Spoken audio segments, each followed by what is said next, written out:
Today I was in my car when I saw that the Amish were doing a pop-up shop, so obviously I had to go check it out because I don't believe that they're real. And when I pulled up to Simply Amish, I put my mask on because I don't want to give the entire colony the plague or something. And when I walked in, the employee was on a computer, and I was like, that's strange, not even supposed to have electricity. But I was walking around, and at first it seemed like a really expensive furniture store, and I was like, damn, these Amish are gonna be ballin'. But then I came across this door that was half open, which led to this scary basement that had all of these artifacts and paintings of Jesus, and then randomly a Rick and Morty Chia Pet, and some cards that I don't think are Amish appropriate, and then a Queen's Gambit board game, which...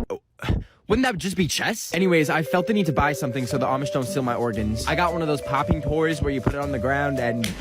Anyways, when I paid and got the bag, I noticed they slipped a key in it with a note saying, need escape? And then some coordinates, which I looked up online and found out they lead to their colony. So I think they tried recruiting me, and let me know if I should drive up there and join them. Today, I made a New Year's resolution to stop filling up my gas car with diesel just because it's cheaper. Because last time I did that, it started smoking when I was driving back from the gas station and then eventually burst into flames. So I've actually failed my first New Year's resolution because now I have no car to fill up with gas and it's 40 grand to repair the garage from fire damage. But I can't go to the bank because I don't have a car, so I walked in minus 40-degree weather to the car store and bought an electric car with all the money I made selling human organs off the black market. And it's really cute and it looks like a ladybug, and I drove it home and found out I can plug it in with the same charger as my phone. So I grabbed my dog and we went on a little mini road trip for about 47 minutes when my car died, because apparently you can't charge a car with a phone charger. So now I'm stranded in the middle of nowhere, genuinely considering eating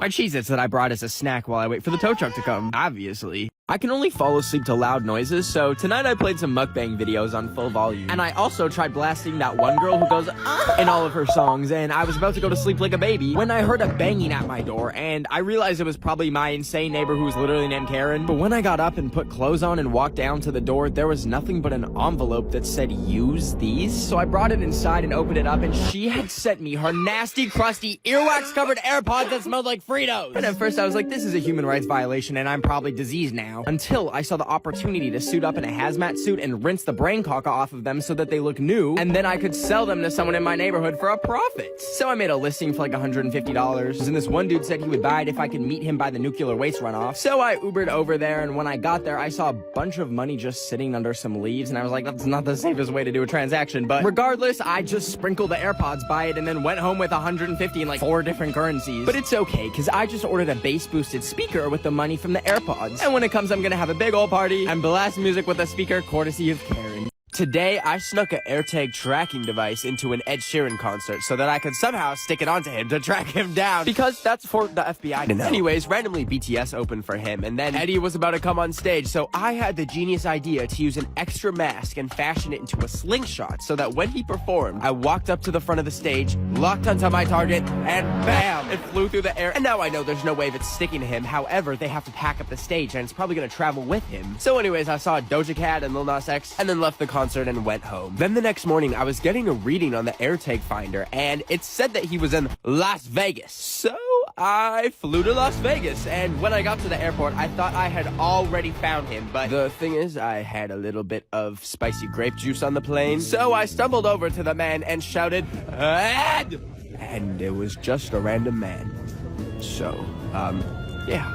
I woke up at 4 a.m. to borrow some of my roommate's peanut butter today, but when I opened it up, I saw he's been scooping it out the jar in a really strange way, which is really inefficient because there's just more surface area for it to dry out. But anyways, I wanted to make a peanut butter and spray cheese sandwich, but I felt like it needed some raspberries, so as I was taking the bread out of the fridge, I knocked out the raspberries. But I believe in the 5-minute rule instead of the 5-second rule, so I scooped them up and assembled my delicious sandwich, and I added the raspberries and a nice little squirt of easy cheese, and then I took a big old bite, but I started feeling really funny, and I thought I was having an allergic reaction to the peanut butter. But then I remembered the raspberries were not exactly the freshest, and I just ate an ounce of both. So I grabbed my computer and tried to call poison control, but they were closed because of Thanksgiving. And I was like, damn, I'm really gonna puke my guts out because some white dudes wanted to have a feast after a mass genocide in 1621. So anyways, I decided I should probably write my will. And I opened up my notes app and said all my money in my plant collection and my life-size Zendaya cardboard cutout will go to my dog. Thank you and goodbye forever, I guess. I was putting my clothes in the dishwasher today because I broke my washing machine when I tried washing dishes in it last week because my dishwasher was broken in the first place. But anyways, I was in the kitchen and heard a snowball hit my window, and when I looked out the window, my elderly neighbor Myrtle had put up a sign that said, "Check your mail." Now, as threatening as that seemed, I was so excited because her son owns the website where you watch Corn with a P, and in the past, she's given me like $1,000 at Christmas and a cute little picture of herself. So I went to the door and grabbed the card, and when I opened it, I noticed that this time there was no gift, which is fine and all, but also the picture she had sent me had some man's hand in the corner, and on the card there was weird capitalization, so I highlighted the capital letters and it spelled "help me," and I started freaking out. So I drove over to her house, which was 50 feet away. Sorry, Greta Thunberg. And I was gonna save her from being choked, but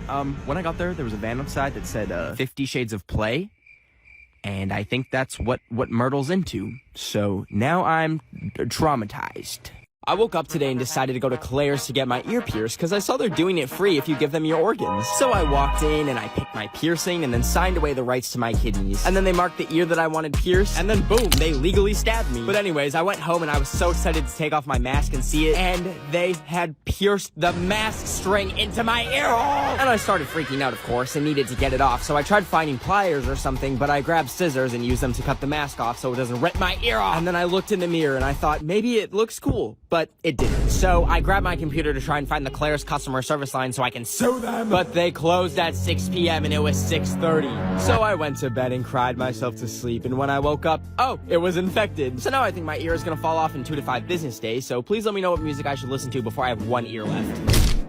I went to Universal Studios today, but when I got to security, I remembered I had a can of spray cheese in my bag, which you can't bring into parks or anything because it's an aerosol, and they're probably scared that I'm gonna, I don't know, like burn down the Minions ride. So I took my bag and went into the alleyway and wrapped it in the label for my Febreze can that I use as deodorant from time to time. And guess what, baby? They never found it when they searched my bag. So anyways, I went on the Minions ride, and as much as I would have loved to set it on fire until it's nothing but smoldering ruins, I had to settle for beating up the Minion in the gift shop. But anyways, after the ride, I realized I was pretty hungry, and I wasn't gonna spend $20 on Harry Potter butterbeer when I can just put butter in my beer myself. So I snuck into the employees only area to eat my spray cheese. And I thought I grabbed the right can when I sprayed it in my mouth, but I accidentally grabbed the Febreze and basically blinded myself. So I asked Siri, call poison control. And she was like, calling animal control. And I was like, what? No! And animal control was like, hello, yes, what are you reporting? And I was like, my eyes are burning. And they said, your ass is burning? We recommend Pepto-Bismol. And I knew they weren't gonna help, so I hung up and I made the hard decision to flush my eyes with... Today, I went to the airport with a pregnancy test because I want to go to Paris, but to fly there, you need to take a test. However, the website didn't specifically say COVID test, so I thought I'd try bringing a pregnancy test to see what would happen. And if that doesn't work, I also did a DNA test, which told me I'm anemic, which is of no surprise to me because every time I stand up for 2 seconds,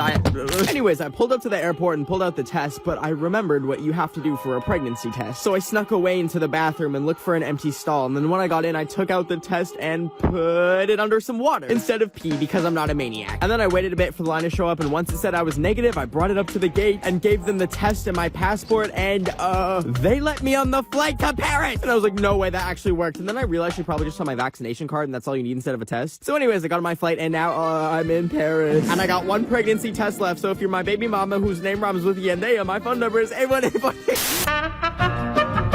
Do you ever scroll through Instagram all day like a Cocomelon iPad baby until you see that you're somehow on Christian Mingle and you've matched with the mom from Wizards of Waverly Place? But then when you switch back to Instagram, it's down and you're like, what am I gonna do now? Well, that happened to me, so I thought, well, may as well join the Amish. So I went to their website, which I was surprised they even had in the first place, and I signed myself up and gave them my address and my social security number, which I didn't really know why they needed that, but anyways, later that day, someone rang my doorbell and slipped a business card under the door, and when I picked it up, it had a number on it, so I texted the number, and I decided to ask them, so what's it like being in the Amish? And they replied, we are in Spain. And I was like, oh my god, I didn't know they had the Amish in Spain. So you know what I did? I booked the next flight to Barcelona to try and join them. But when I finally got there, I turned my phone off airplane mode and the text came in, and it turns out he actually said they are in pain, not Spain, because they have no electricity, and... well, sucks to be y'all, I'm in Spain. Ole, ole, ole, ole, ole, ole. So I bought this doggy camera to spy on my little worm creature, and when I was checking the cameras today, I saw that when she comes through her doggy door, a literal rat has been following her in. And not only that, I caught them canoodling, and I had to shoot a tree to her to break them up so I could go rescue her from Remy the rat in my house not paying rent. Anyways, I was horrified, and ever since, she's been giving me, rabies vibes, the way she's been kind of foaming at the mouth and trying to bite me. So I took her to a discount vet clinic at the back of a dollar store, and they weighed her little fat butt and then put her on the table. cold. And I told them I think she has rabies, and that's when they pulled out 3 humongous needles. And then they took her into the back rooms, and I'm not an anti-vax or anything, but she was screaming so much I was like, bring my girl back. And I grabbed her and brought her home, and now she just has a little bit of rabies, but it's fine because she just likes to give me love bites. Today I made a DIY North Korean driver's license by taking a picture with my iPad, and then I googled North Korean IDs and slapped my face on it. And I made it look all pretty by crossing this guy's name off and giving myself a fake name. But I didn't do this so I can get into a club or anything. I did it so that every day I can print a new one and change my birthday to today's date so I can get free stuff every single day like a Starbucks drink or make people be nice to me. Anyways, I first tested my ID at Olive Garden and the waiter got the whole restaurant singing happy birthday to me. But more importantly, I got a big old cannoli for free, baby. Anyways, next I went to Cheesecake Factory, and I showed my waitress my ID, thinking she would give me, I don't know, a cheesecake slice at Cheesecake Factory. But when she came to the table, she had all these cheesecake slices, and what did she give me? A bowl of berries. And I was like, oh, okay, I guess. But then she dropped the bill off and charged me $8 for the strawberries, when all I wanted was a slice of cheesecake for free, because they were like $10. So basically fake North Korean IDs don't work at Cheesecake Factory.